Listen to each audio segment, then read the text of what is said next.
about the last topic in the reproductive system.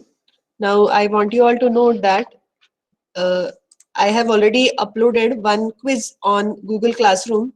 So I want you all to please go to that quiz and solve that MCQ test. There are about 7 MCQs in this single best response type of questions based on the reproductive system that we have discussed so far, the male reproductive, female reproductive, and pregnancy and contraception.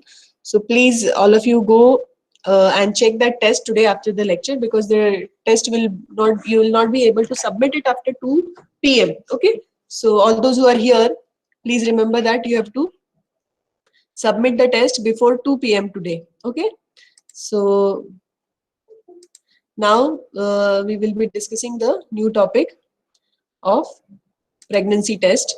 Okay,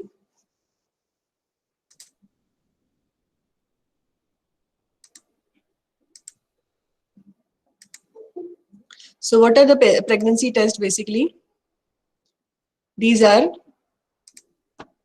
there are various tests which are available during pregnancy, from the start of pregnancy, to diagnose the pregnancy, whether the female has conceived or not, to diagnose the pregnancy, and the tests which are available to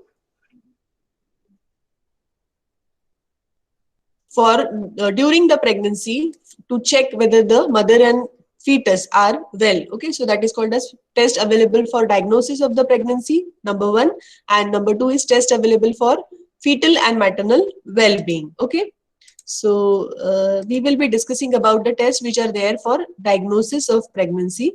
Okay, for fetal and maternal well-being, I'll just enumerate the tests that are available. The details we all not need not discuss now. Okay, so what are pregnancy test definition? These are the tests which are carried out to detect early pregnancy.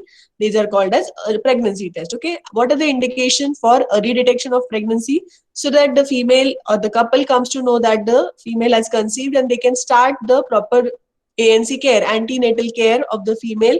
They can take routine checkup, start with medications for the female if they want to continue the pregnancy. Okay, then number two is for early diagnosis of pregnancy. If the female doesn't want that pregnancy, if the pregnancy is diagnosed early, it can be terminated without any harm, undue harm to the mother's and mother's health. Okay, so these are the tests for that is called as medical termination of pregnancy. Okay, so we need to diagnose the pregnancy at the earliest, so that the pregnancy, if it is an unwanted pregnancy, it can be terminated by medical management. Okay, then early determination of pregnancy is necessary for patients who have patients who are suspected for vesicular mole or chorioepithelioma. Okay, so these are some abnormal conditions or pathological conditions in which there is pregnancy hormones are there. There is amenorrhea, that is absence of menstruation for a couple of months, but it is not actually conception. It is a chorionic epithelioma or a suspected vesicular mole. Okay, it is like grape-like clusters which appear in the uterus, and it is slightly it has a slight tendency of malignancy, so we need to terminate it or treat it as early as possible. Okay, so these are the indications why we need to do the pregnancy test. One, for early detection. Number two, early detection for medical termination of pregnancy. And number three, early detection for termination of suspected vesicular mole or chorioepithelioma. Okay, so what are the different type of tests that are available? These are biological test, immunological test, and radiographic test or ultrasonography, USG. Okay, immunological tests are done predominantly, or maximum times it is done, commonly it is done, even a lay person knows that it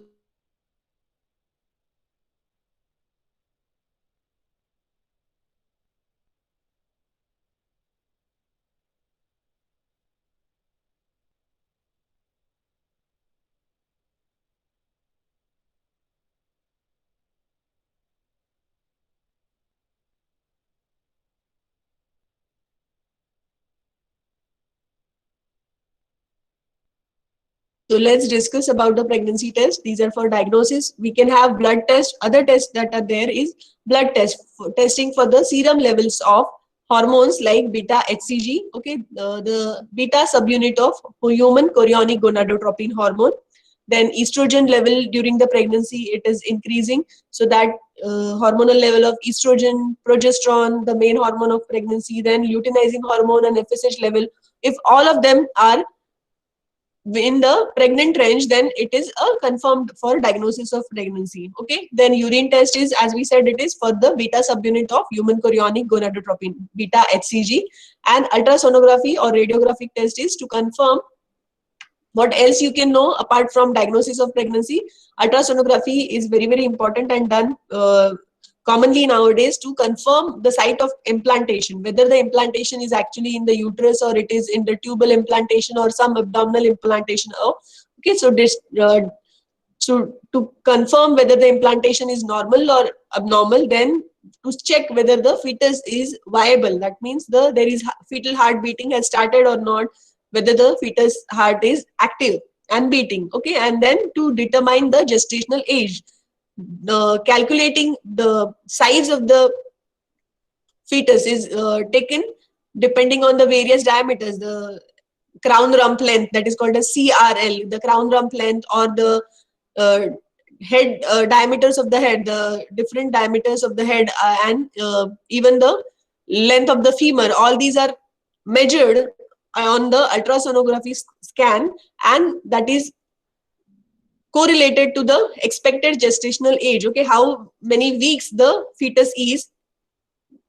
Another is it is compared with the EDD, that is called as expected date of delivery by date and expected date of delivery by USG. Okay, so if there is a difference between the two gestational age, that means the fetus is lagging its growth. Okay, so this is very, very important to do routine ultrasonography, and it is monitored with the help of ultrasonography. This is a non-invasive test. Okay, so diagnostic test, all the pregnancy tests work by detecting the pregnancy hormone, that is HCG, human chorionic gonadotropin, in the urine or blood.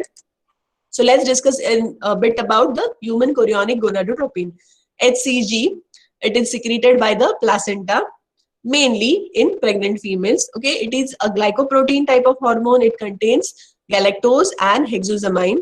It is produced by the syncytiotrophoblast layer of the placenta. Okay, there are two types, the cytotrophoblast and syncytiotrophoblast. So syncytiotrophoblast secretes the hormone HCG. Okay, it is made up of two subunits, the alpha subunit and the beta subunit of HCG.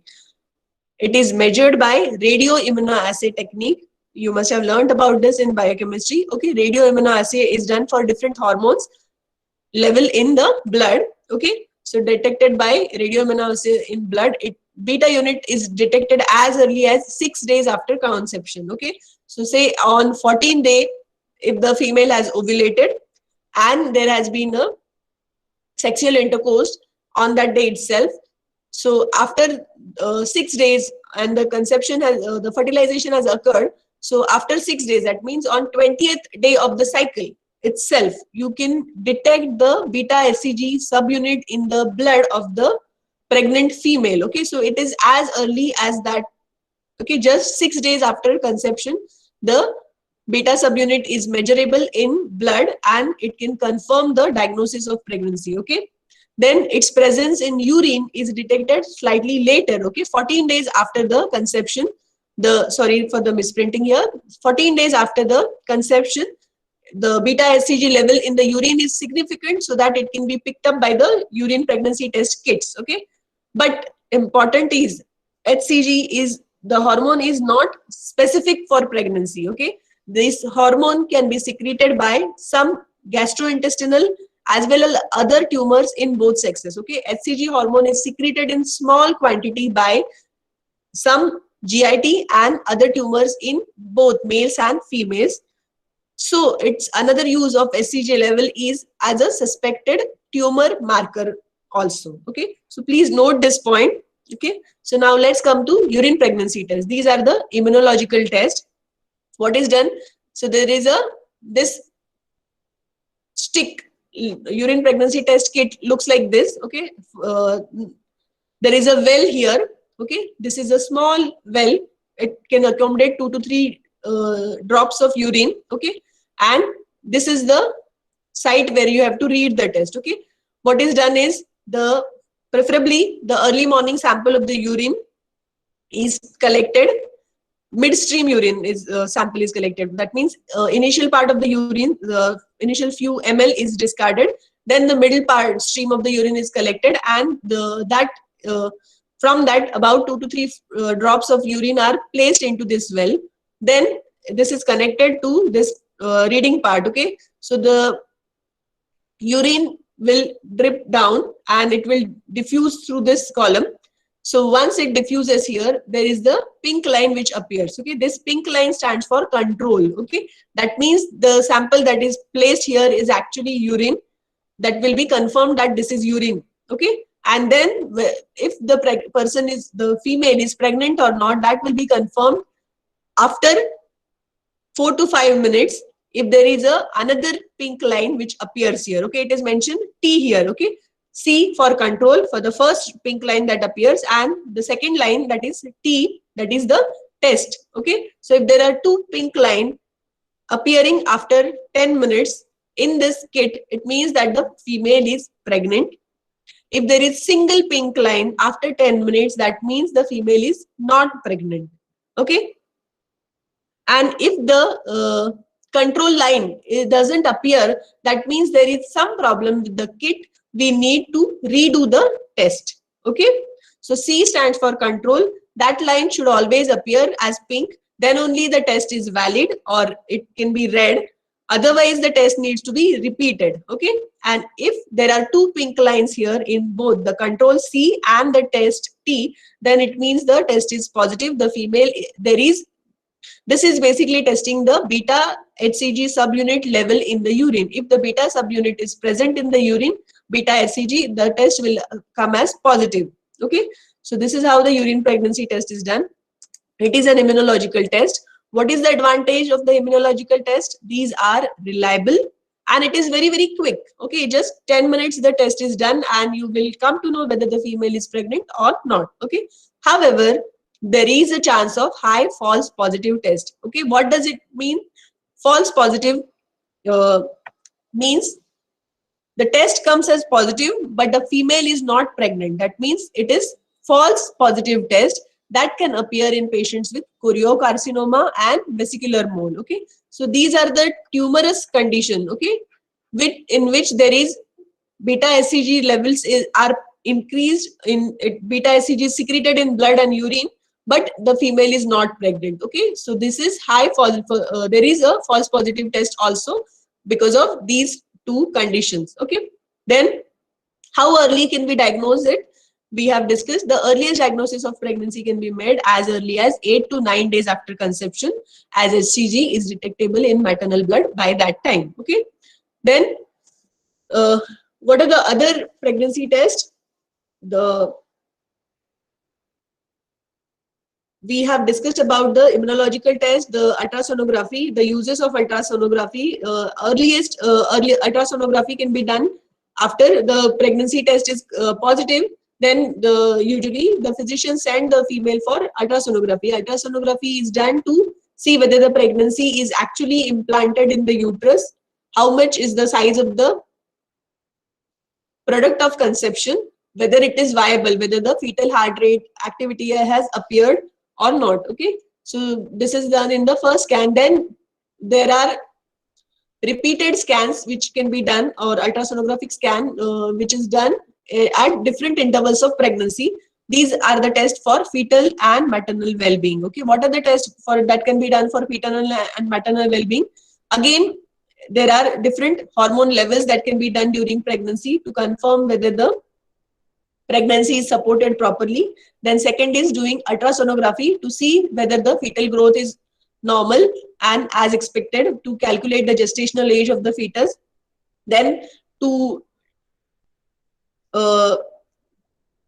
screen for different errors or different anomalies of the fetus, like the trisomy 21 or Down syndrome.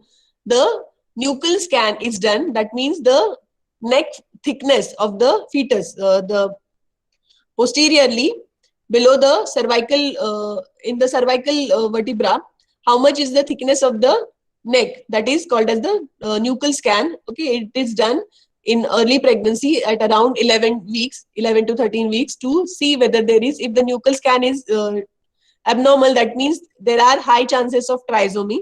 It is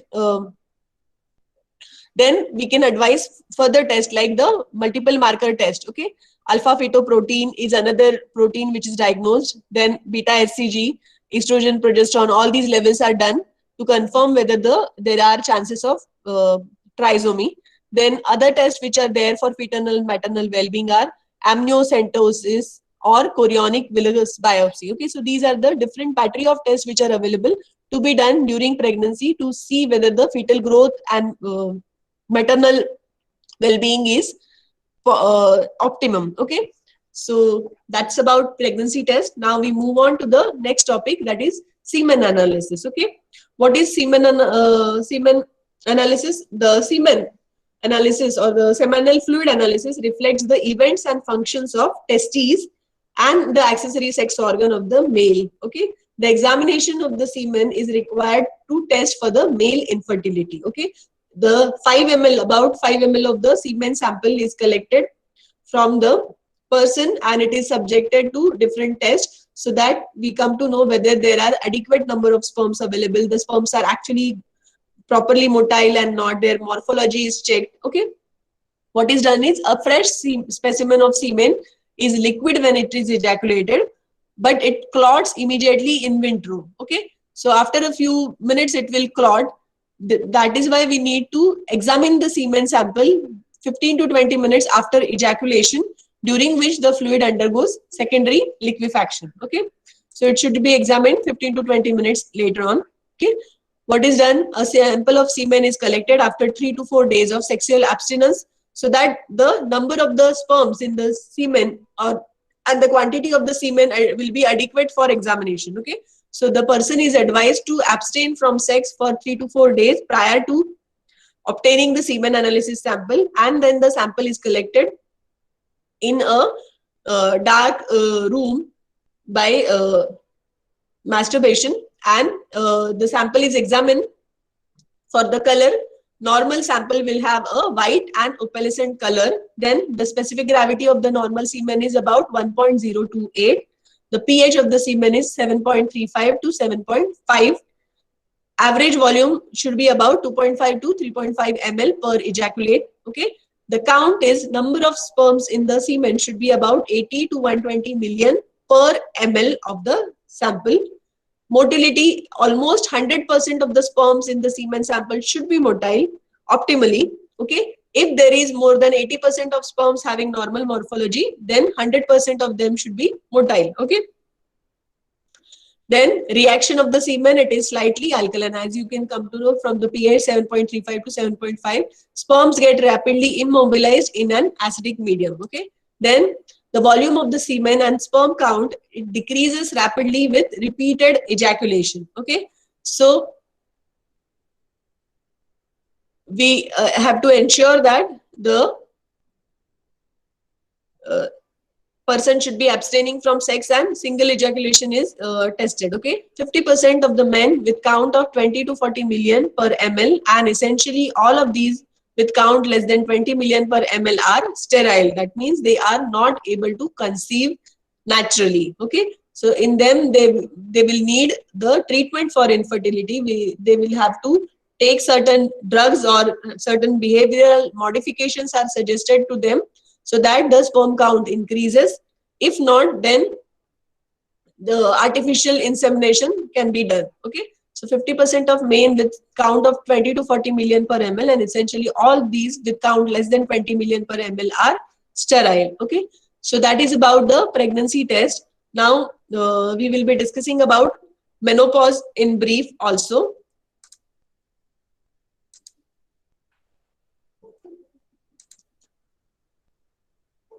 Okay, there are so many of you are getting admitted. Why so much of delay?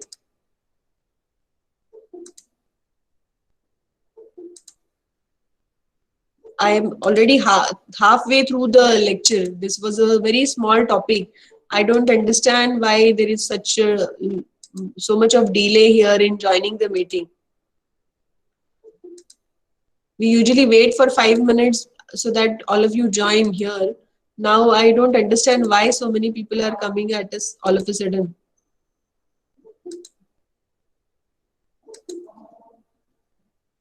What's the point in such delayed admission? There are people who are leaving the meeting in between and all. Okay. So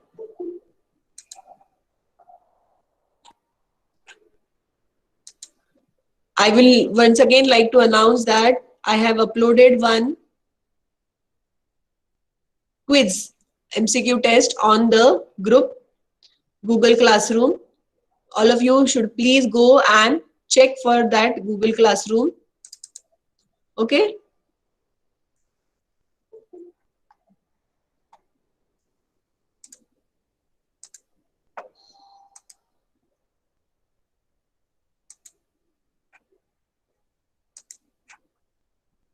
Somebody has kept on the camera by mistake. Please put it off.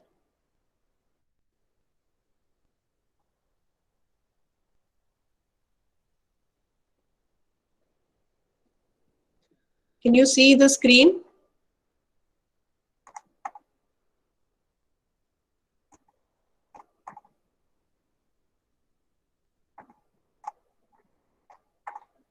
We will be discussing in brief about menopause. I'm searching for the PPT. Please be patient and wait.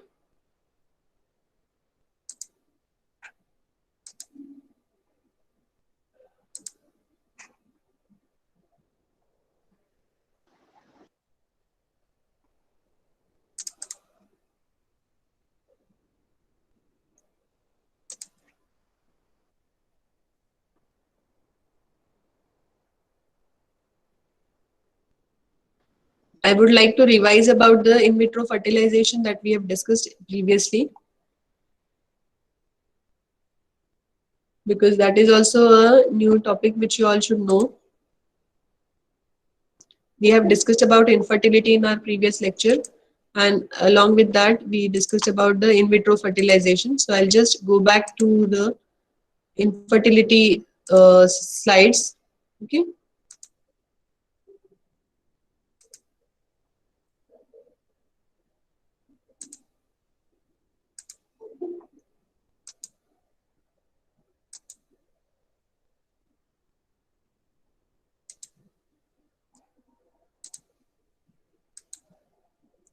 Okay, so infertility is the inability to conceive after 12 months of unprotected intercourse.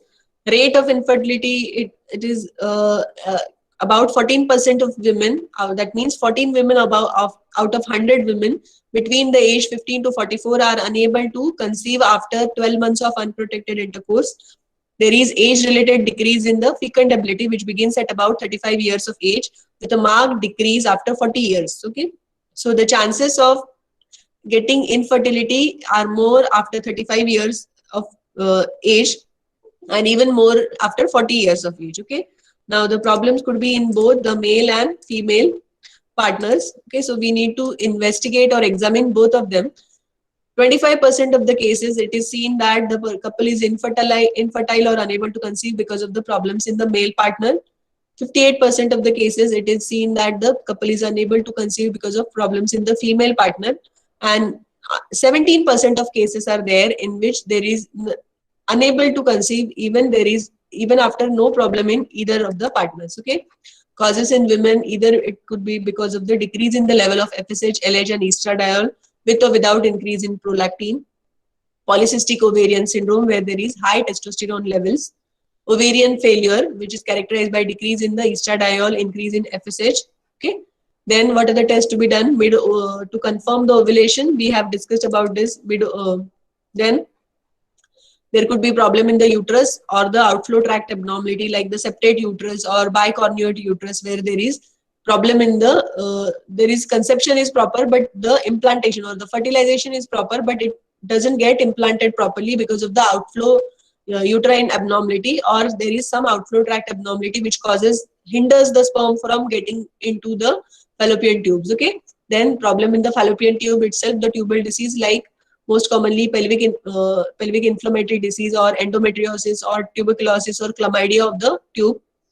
Then chlamydia is an infection. Okay, it is a bacterial infection of the tube. Okay, then there can be adhesions after the surgery. If there is handling of the bowel, then there can be bowel loops stick to each other, that is called as adhesions. Okay, so after appendicectomy or after a previous intrauterine device, there is adhesions which occur in the uterine tube or uterus itself. Okay, and in 50% of women there is no cause which is discovered. Okay, causes in the male definition we just now discussed about the semen analysis. About 20, if the semen count is less than 20 million per sperms per ml, if less than 40% of the sperms are motile, and if there is 40%, less than 40% of the sperms have normal morphology, then it means the person is sterile. Okay, then low testosterone level, the causes are low testosterone level with high FSH and LH, that is hypogonadism.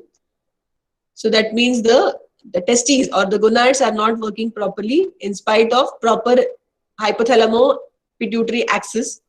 With low FSH and LH and abnormal spermiogenesis, that means it is either the hypothalamus which is not secreting GnRH or the pituitary which is not secreting FSH and LH. Okay, so the low testosterone can be either with hypothalamic or pituitary disease, or it could be directly hypogonadism. Okay, then viral orchitis. Normal testosterone levels are there, but their testes are, the germinal epithelium of the testes is destroyed because of the viral infection or mumps, which is the paramyxo type of virus, and this virus has antigenic similarity to the testicular germinal epithelium, and because of the viral infection, the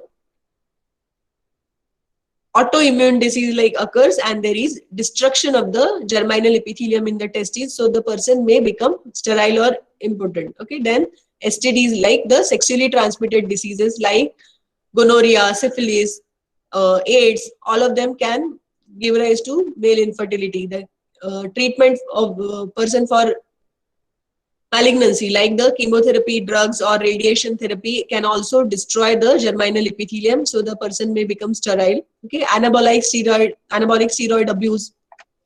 So people who are taking steroids unindicated or not properly prescribed for, then there is a high chance of that can land into infertility. Okay, decreased GnRH, testosterone, and high exposure to high temperature, fever, varicocele, all that can also give rise to infertility. Okay, so what is the treatment? We can either go for in vitro fertilization. Okay, what is it?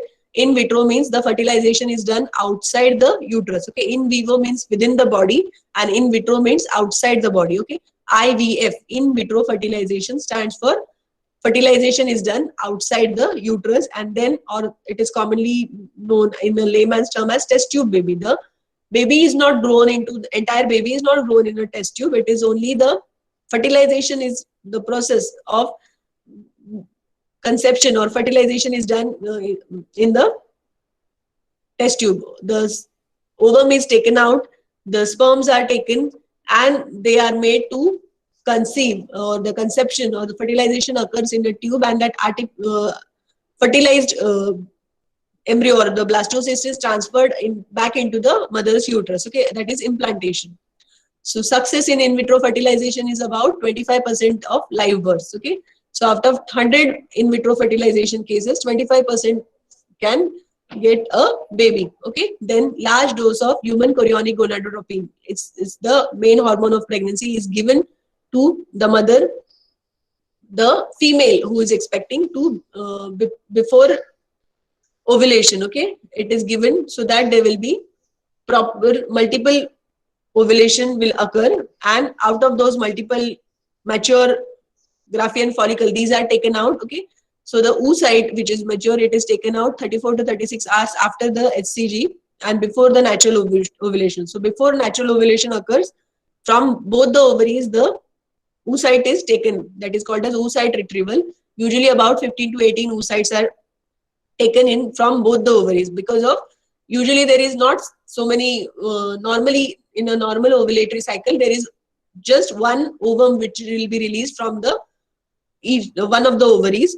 But here, after the large dose of HCG injection that is there, there will be multiple oocytes which will be generated, and those are taken out and stored in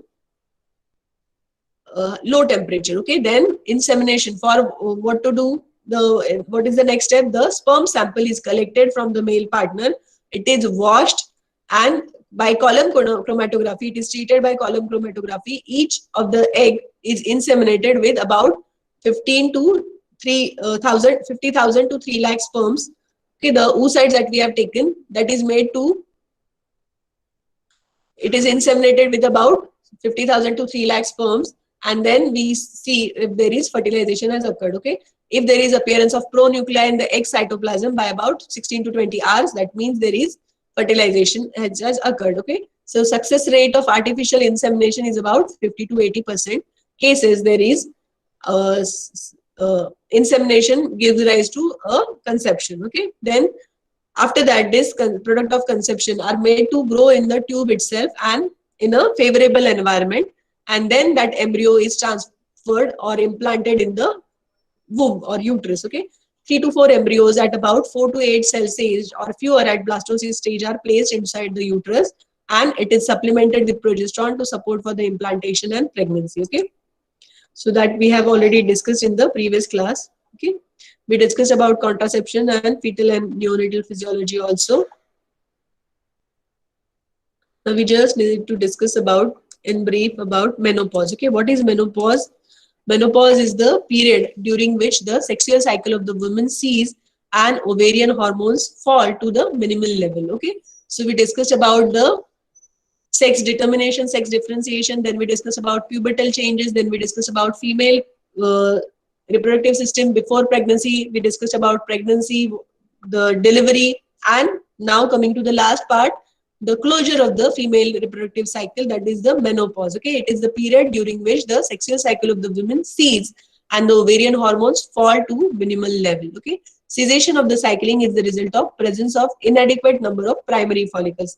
Now, if you remember that before birth there are about millions of follicles in both the ovaries, then at the time of birth it comes down to few lakhs. Okay, and then later on up to the age of puberty it is about just 300 to 450 follicles which remain in both the ovaries. Okay, so out of these primary follicles are now getting used in each monthly cycle, and that is why once the female reaches at about 45 to 50 years of age, the cessation of cycle occurs because of no inadequate number of the primary follicles. Okay, there is no LH surge, LH levels come down, and hence there will not be any ovulation. Okay, estrogen production from the ovaries also ceases, and the LH and FSH levels become constantly high. Okay, the pituitary activity is constant, so the LH and FSH levels will be very, very high. Okay, now there are certain changes which occur in the females at the time of menopause or around the time of menopause, which need to be addressed or taken care of. Okay, what are the symptoms which occur? How do you diagnose menopause? So there is irregular cycle near the menopause, that is called as perimenopausal age. So beyond 45 years of age, the females may experience cycles of variable length or absence cycles. So say for 2 to 3 months the cycle will not be there, then there will be a minimal bleeding again, then again 2 to 3 months the female will not get a monthly cycle. Okay, so this irregularity starts to appear, that is in the perimenopausal age.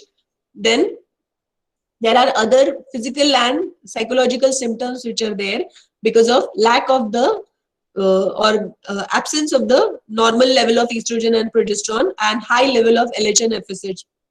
There are certain changes which are there, like the female gets predisposed more now in the reproductive age. There was less incidence of heart diseases and cholesterol abnormality. So at the menopausal age, there are high chances of cholesterol imbalance, and her risk for ischemic heart disease increases. Then there is high risk of osteoporosis and osteomalacia. The bone deposition of calcium is going on decreasing, and that is why these females at around the perimenopausal or menopausal age need a lot of supplementation with calcium because of the osteoporotic changes which are occurring in this age group. Okay, so then another features are the mood becomes irritable. Females can be very much anxious and irritable some times of the day because of the imbalance of the hormonal levels. Okay, then they experience hot flushes or flashes also it is called as. So there is sudden increase in the body temperature. The female feels that it is very hot inside, and they start sweating profusely for a few minutes. They feel very much uncomfortable. There is erythema, the redness, and hot feeling that is called as hot flushes. Okay, so this is again a very irritating and constant complaint of the females of about in the menopausal age. Okay, so these are some of the changes which occur around menopause, and after which there will be complete cessation of pregnancy. So later on, these changes will, the symptoms that the female was complaining will cease. There will be complete amenorrhea, and the female is no more able to conceive.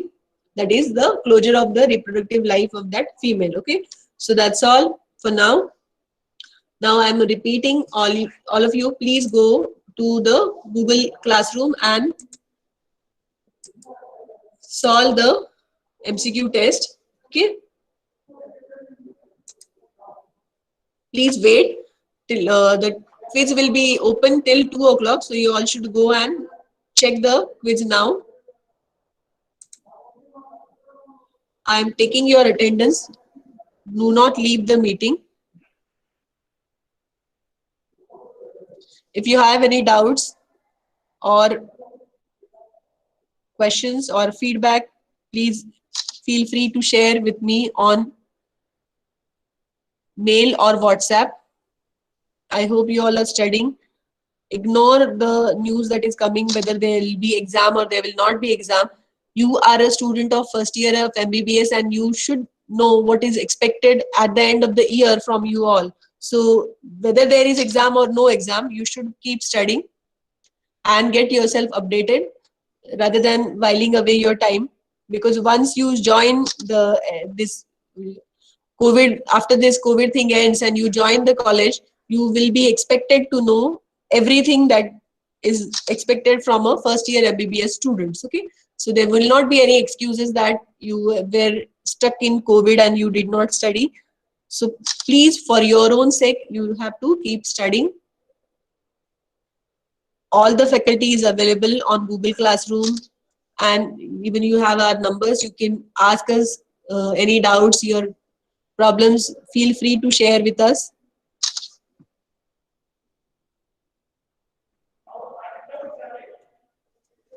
Okay, so thank you all of you for your patient hearing, and that's all for now. Okay.